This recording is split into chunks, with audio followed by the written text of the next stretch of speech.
So tell us what's going to happen this fall. What's the date and what's going to happen? We're just having a dispersal sale October 30th, 2024. And it'll be I guess as we know it, the end of SpringLake Angus.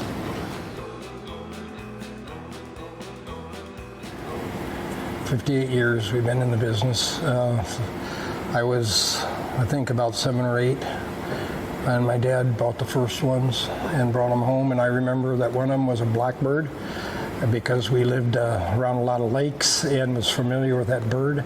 So I always remember that pedigree was blackbird, and the other pedigree I do believe was, but I've not seen that myself much, was black walnut. Well, we've done it for one reason. We've stayed within certain guidelines. We're pretty much line bred.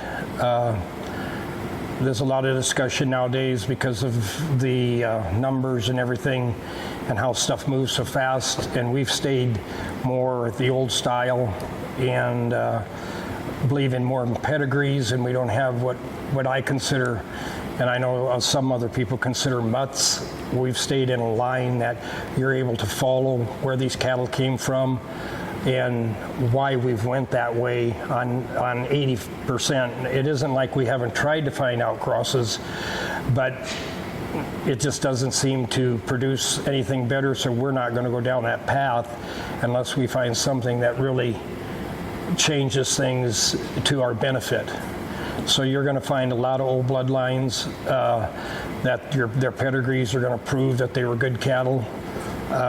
Maybe not the numbers, but yeah, we don't follow EPDs. No. We follow genetic traits that work. That people have had for years and years.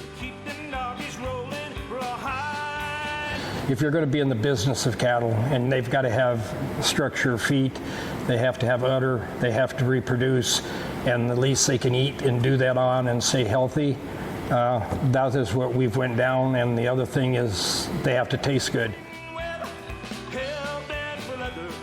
We base off of the Rito pedigree. We've used Shoshone, we've used what's some of the other old bulls? 6807, we've used Rainmaker, we've used but we've always crossed that probably with a Rito female. Yes. And stayed in that route. And then we've used some of the newer bulls, of course, and trying to see if it'll improve things. But we're basically, the last heifer we sold in Denver went back to 707 99 times. So we are pretty much line bred. In today's world, most people would call us really line bred, but we're not as line bred as there is people out there probably more line bred than we are. Well, the 707 Rito, our Rito 707 is our basis, is what we base the herd on. And from him, we got a bull that probably most people know is 77.5, which is used strongly by the Schaff people. Resource, Renown, Regard, 9969, all of those bulls are out of 77.5.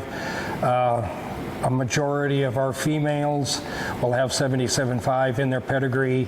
Probably most of the calves that will be sold someplace will have 77.5 or 707 in the pedigree. So yeah, it's a Rito-based bloodline, and it's very strong in the 707 and 77.5 one way or the other. And not only do we have the 707 son that we are using as a herd sire today, we have 5 707 daughters that we have flushed, and these embryos are what we have put in our commercial and some of our registered cows. Well, I think we're probably the rarest when it comes to 707 in the United States. I mean, there's other people that have used him some, I mean, in the later years, but nobody has stuck with him. And because of 77.5, probably the next person that would be closest to us, if you really want to be truthful, would be Schaff, because almost all of their flush cows are 77.5 daughters now. But they don't have the direct line 707 like we do. Yeah, they bought the semen from us, but now they are loaded down with 77.5 throughout. I think 2 years ago, their sale of the first 350 bulls, 300 of them was out of 77.5.